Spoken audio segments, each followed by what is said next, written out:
কাঠামো আকারে এখানে যোগ বিয়োগ করা দরকার। আমরা দুঃখজনকভাবে দেখলাম যে আজকের ঘোষণাপত্রে 4-5 মাস আগে প্রফেসর ইউনূসের সামনের মিটিংয়ে আমরা যা যা বলেছি তার আসলে তেমন কিছুই যোগ বিয়োগ করা হয়নি। প্রিটি আগের জায়গাতেই এটা আছে।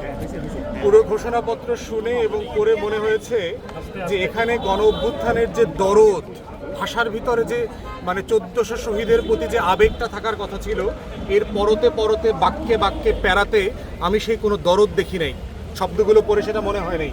মনে হয়েছে কোনো একজন রোবট, সে একজন আমলা হতে পারে, হয়তো একজন ভালো লেখে, তাকে দিয়ে এটা লেখানো হয়েছে। গণ অভ্যুত্থানের যে আকাঙ্ক্ষা, স্পিরিট এখানে আমরা দেখি নাই।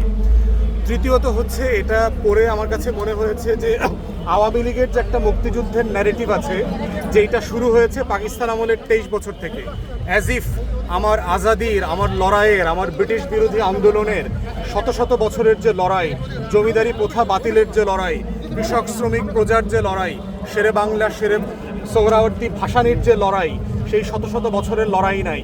পাকিস্তান আন্দোলন, লাহোর প্রস্তাব, ঢাকা বিশ্ববিদ্যালয় তৈরি করা, মুসলিম লীগ তৈরি করা, এই পুরো যে প্রসেস ব্রিটিশ বিরোধী আন্দোলনের, তার কোনো উল্লেখ আমরা এখানে দেখি নাই।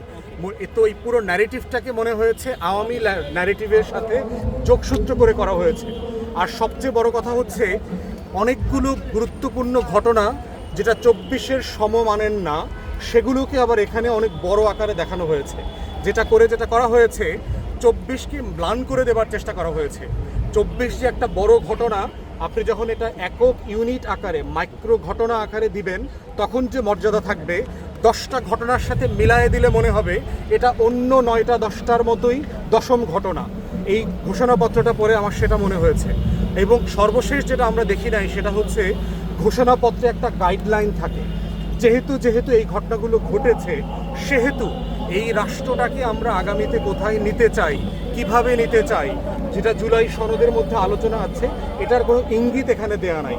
তো সব কিছু মিলে মনে হয়েছে যে একটা দলকে অথবা 2টা দলকে খুশি করবার আকাঙ্ক্ষাকে সামনে রেখে একটা মানে আবেগহীন, ভালোবাসাহীন, দরদহীন, গণ অভ্যুত্থানের প্রতি ন্যূনতম আবেগ না থেকে এটাকে ড্রাফট করা হয়েছে।